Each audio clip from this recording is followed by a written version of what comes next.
So Wall Street is calling recession and calling BS on Donald Trump. That's the subject of today's video, and today was one of the wildest days you will ever see in the market. And let's just jump right in. This is BlackRock chief Larry Fink. He says, hey, I'm talking to CEOs, they see a recession. Let's see what he has to say here. Right now, areas that in my mind in the short run are very inflationary and destabilizing the economy, and that's what we've been talking about. But if we can find ways of rebuilding growth through these agendas, and then, you know, as I said at the beginning, the market declines. We're going to look back and say this might be a good entry level to get back into the market. Are we headed for a recession? Are we in a recession? Most CEOs I talk to would say we are probably in a recession right now. Right now. Right now. A couple of airline CEOs told me, one CEO specifically said, you know, the airline industry is like a proverbial bird in a coal mine, canary in the coal mine, and I was told that the canary is sick already. If you look at what's going on in air traffic and how people are changing and how so many people who, like Canadians, who are not coming to the United States, we're seeing in various different sectors a real downturn. So I guess the canary is sick. And again, he's saying he thinks we're in a recession already. Trump made things worse. He tweeted out, it is a threat to China. I told you guys in the prior video, I guess we're raising tariffs again, another 50% or something. It's hard to know exactly what their math is. They just seem to be making stuff up on the fly, which I'll show you in a minute here. But evidently, China has, I guess, till tomorrow. It's like this crazy ultimatum. I mean, how do you make business with something like that? On top of that, you got Bessent out there. He's been talking and touting a bunch of deals. I want to show you, though, a little bit of what they've said so you understand that these guys basically just lie and make crap up. So here's Bessent saying, I'm not going to be a part of any deals. I'm not in a deal. Just have a listen. You'll see what I'm saying. Plans for conversations or a trip to Beijing? Nothing imminent. When it comes to this negotiation, April 9th, these tariffs come in place. Do you plan on having negotiations before that date? Again, I'm not part of the negotiations, so we'll see. So then he was saying he's not part of negotiations. We'll see. Now watch this.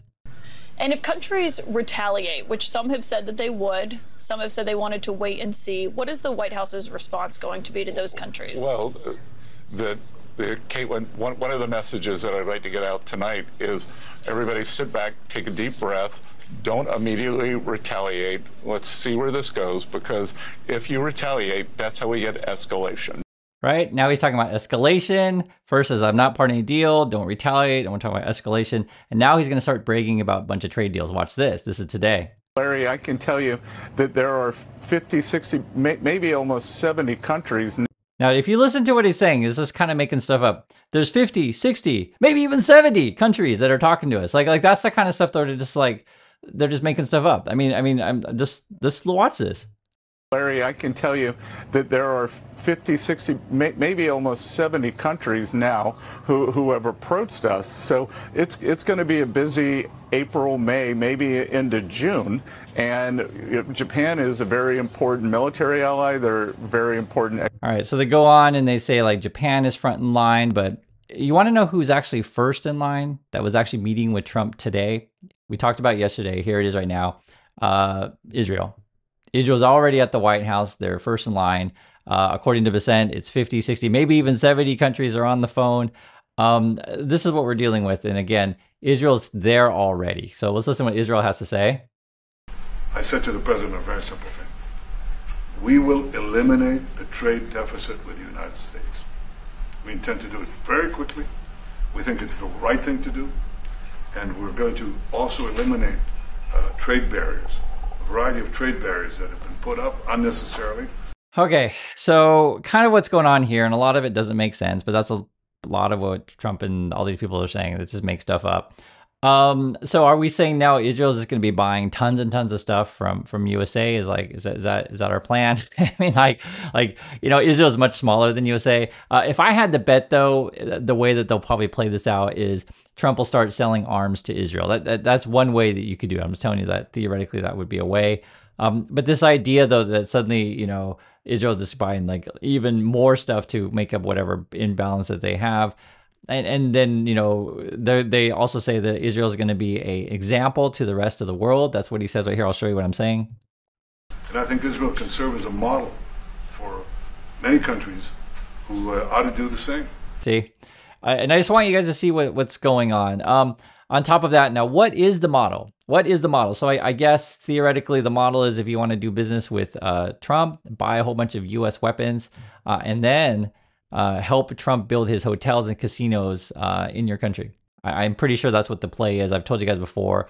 That's what Trump's up to with, say, Vietnam, with Saudi Arabia, making business dealings to benefit his family.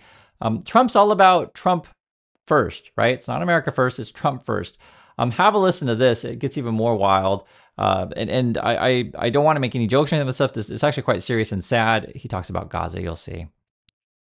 To get to a deal? And do you think blocking humanitarian aid is also an effective pressure tactic? Well, you know how I feel about the Gaza Strip. I think it's an incredible piece of important real estate, and I think it's something that we would be involved in, but you know, having a peace force like the United States there, controlling and owning the Gaza Strip would be a good thing. So now he's talking about an American peace force in Gaza Strip, right? Owning and controlling. You heard it for yourself right there. And I just want you to see the train of events and the train of logic, right? So Bassent's like, oh yeah, we're negotiating with 50, 60, maybe even 70 countries. Israel's then going to be the example. What's the example? USA, I guess we're most likely going to sell weapons. Then I guess we're selling, you know, sending troops. And I guess we're going to occupy, own, and control. And then Trump will build his hotels. That's the plan. I just want to make sure it's clear so you guys understand what's going on here. Because I know a lot of people, you know, they talk with your MAGA friends or family members and they don't know. But this is what it is. They tell you what it is. Because right now, all it is for years and years, all I hear about is killing and Hamas and problems. And if you take the people, the Palestinians, and move them around to different countries, and you have plenty of countries that will do that. All right, so they're just going to move the Palestinians. So that's their plan, which I'm not thrilled about. And I can go on and on about this, but I just want to show you what they're saying, and I'm sure you guys understand. If you want to say just basically stealing their land to build Trump hotels, you can say it that way. There's any number of ways you can say it. So this is Fox News actually calling out Bassent on his BS. Have a listen to this. We will grow. We, the United States, will grow faster than Japan. We will grow faster than almost anybody. Therefore, almost by definition, by growing faster than the rest of the world, we're always going to have a trade deficit. So I don't know why you'd want to use the trade deficit in a calculation for a reciprocal charge. I understand your point about non-tariff barriers. I get that. That's why I would have chosen a handful of countries, I don't know, maybe 10 or a dozen countries, and really carefully pinpointed it.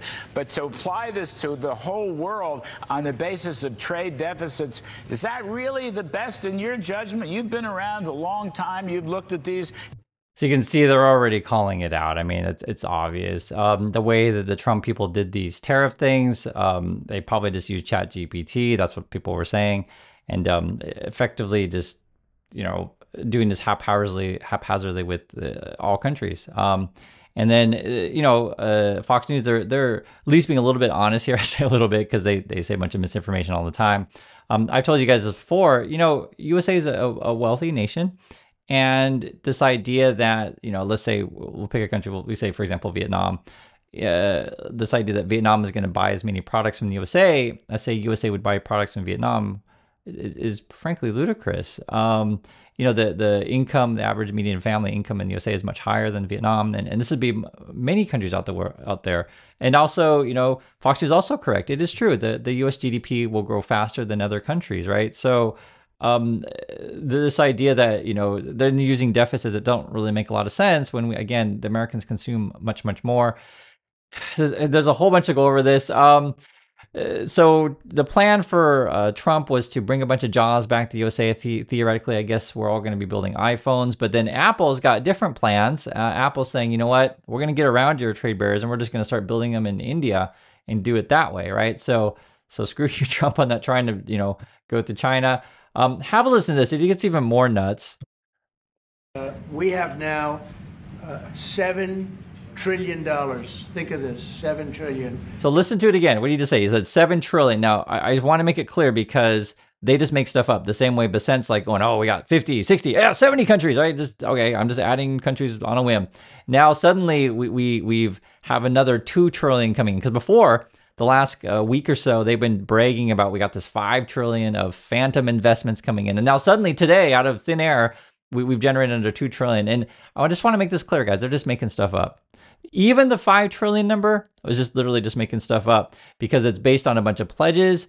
Money actually hasn't arrived. No ground is being broken. And this is all, you know, based on this AI, crypto hype, stuff like that. It's a bunch of thin air. It's like this. Now we got 2 trillion out of thin air, evidently. Another 7 trillion total is what we're saying. We have now $7 trillion. Think of this, 7 trillion of commitments from companies wanting to go in, from Apple to many, many companies. But that takes time. Many from Taiwan. And that's why I just showed you the Apple thing. Like Apple's like literally the headline today is like, hey, we're going to be building in India. So, and you know, and if you didn't think it could get even wilder, it does. This is the Chinese embassy in the USA. So this is like, you know, if you want to call it communist propaganda, you can. But this is what the Chinese embassy is tweeting out today. They're tweeting out Ronald Reagan.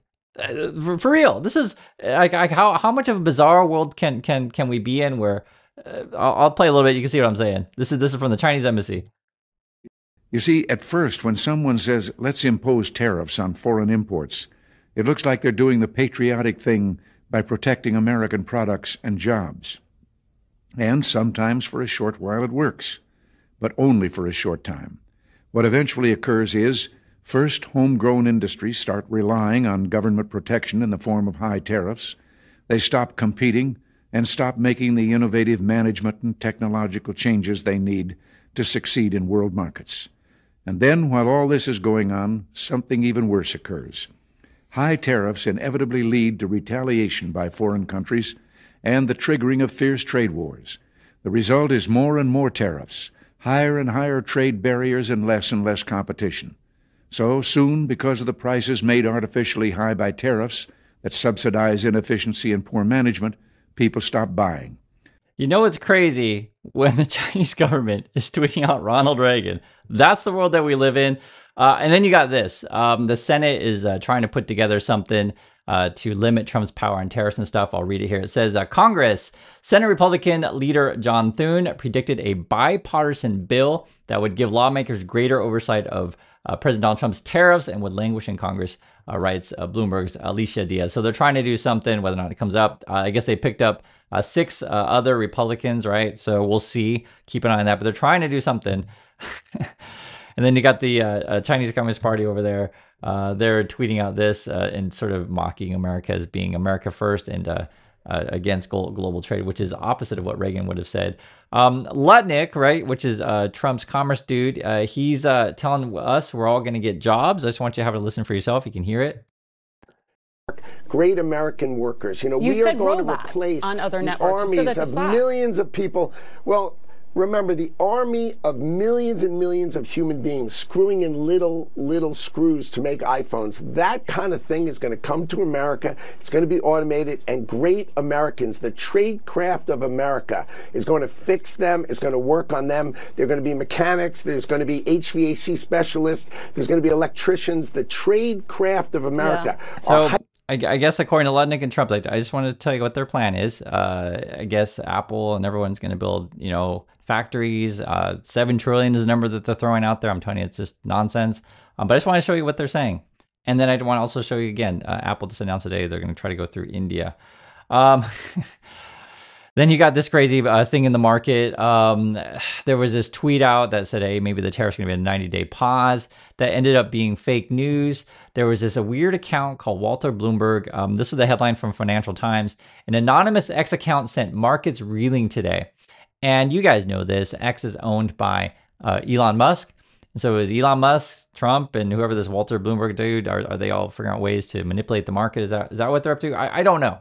I'll just say this. This is the era that we're in. It is not a good sign. Wall Street's calling for recession. You see these wild market swings. That means for an unhealthy market. And you just have like this crazy days like this. This is Bloomberg, the real Bloomberg. They put out the chart there. So basically, right, there was this tweet that comes out in X. The market, soars like 3.5%. And then it's like, okay, that might not be real. Then the White House says, oh no, that was fake news. And then we're down, right? And that's the kind of market that we're in. It is so crazy. If you want to look at more stuff that's happening, what's even more crazy. So yes, the 50% tariffs on China, that's a threat that Trump is saying. EU is maybe going to hit back again. And then I talked to you guys with the prior video. I think we're putting even more tariffs on Canada and their lumber, which we really need. And then you got Trump. He's talking about trash talking the EU. Actually, I'll show you this. Have a listen, you'll see. Said that they have offered 0 for 0 tariffs on cars and industrial goods. Is that not enough? Well, the EU, no, it's not. The EU has been very tough over the years. I always say it was formed to really do damage to the United States in trade. That's okay. So yeah, I know, guys, because sometimes you're like, oh my God, don't play that Trump guy again. But you just got to hear a little bit of it. So now he's attacking the EU, and this kind of stuff comes out honestly across like pro-Russian propaganda stuff, because frankly, EU and NATO, that's to keep Russia in check. It's also to have solidarity and trade among Europeans. These are our friends. And I want to make this clear, guys. I know, Trump and Musk are in power right now, but just understand that's not all Americans. I'm an American. I'm your friend, okay? Not all Americans are your enemy. Not all Americans are attacking you. And it's not just Europe. It's all around the world. Just don't think every American's out there hating on all the other countries in the world. It is that. So that's what we're dealing with. I want to hear your thoughts on this. I know we went over a lot. And I'll catch you on the next video.